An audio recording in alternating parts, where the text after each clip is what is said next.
ఇదేమిటి కాలేజీ చూపిస్తున్నారని అనుకుంటున్నారా? ఇది గూడూరులోని నారాయణ ఇంజనీరింగ్ కాలేజ్ అండి. ఇంటర్ వాళ్ళకి మెయిన్స్ ఎగ్జామ్స్ జరుగుతున్నాయి కదండి. చిన్న పని మీద ఇలా వచ్చాను. బాబోయ్, ఎండలు చూడండి ఎక్కువగా ఉన్నాయి.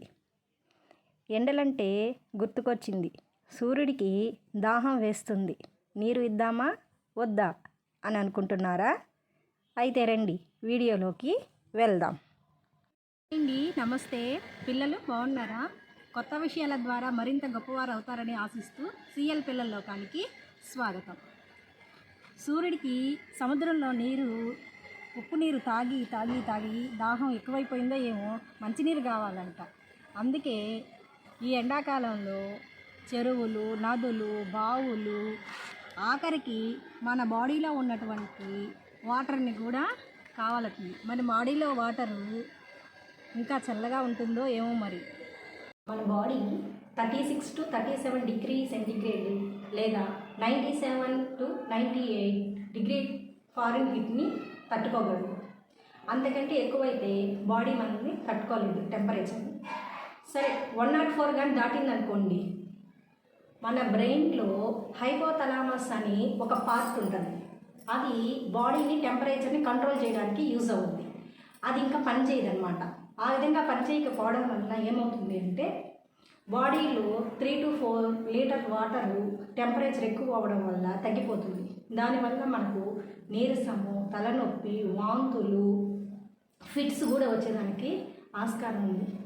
ఈ సన్ స్ట్రోక్ తగిలిన వ్యక్తిని ముందుగా నీళ్ళలో తీసుకొని రావాలి. నీళ్ళలో తీసుకొని వచ్చిన తర్వాత తడిగుడ్డ కప్పాలి, లేకపోతే నేనైతే చెమ్మ ఒళ్ళుతో బాగా చేసేయాలి. తర్వాత వాటర్ బాగా తాపించాలి. తర్వాత ఇది ఎక్కువగా వృద్ధులకి, చిన్నపిల్లలకి, ఎండలో పనిచేసే వాళ్ళకి, ఆటగాళ్ళకి, వీరికి ఎక్కువగా తగులుతూ ఉంటుంది. చిన్నపిల్లలు, చంటి బిడ్డలు అయితే చిన్నప్పుడు అరిటాకుల్లో పండేస్తారు. ఎందుకు? చల్లగా వాళ్ళకి బాడీ టెంపరేచర్ని కంట్రోల్లో ఉంచుతుంది. అంతే కదండి, మనకు స్కూల్లో కూడా ఈ మధ్య వాటర్కి కూడా ఒక బెల్ కొడుతున్నారు. చూసారా? వాటరు ఎంత ఇంపార్టెన్స్ అని గవర్నమెంట్ గుర్తించిందో. మనం కూడా పిరిడికి దాహం వేసినా వేయకపోయినా వాటర్ని ఎక్కువగా తీసుకుపోవాలి. అంతే కదండి, కంపల్సరీ. కానీ బయటికి కానీ వెళ్ళాల్సి వచ్చిందనుకోండి, క్యాపు లేకపోతే ఒక గొడుగు ఇవి యూజ్ చేసుకొని వెళ్ళాలి. అర్థమైంది కదా పిల్లలు?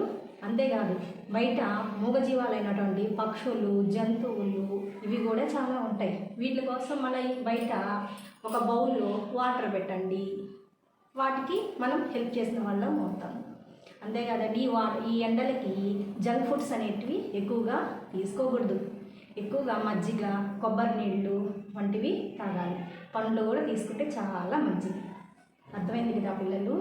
మీరు కూడా 10 మందికి ఉపయోగపడేది ఈ వీడియో కాబట్టి దీన్ని లైక్ చేయండి, షేర్ చేయండి, అర్థమైంది కదా పిల్లలు?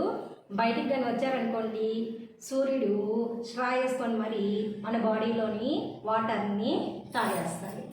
ఇంకా మీరే ఆలోచించుకోండి, సూర్యుడికి దాహం వేస్తుందంట, మీరు నీరు ఇస్తారా ఇవ్వరు అని.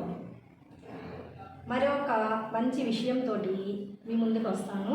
అంతవరకు నమస్తే, థ్యాంక్ యూ.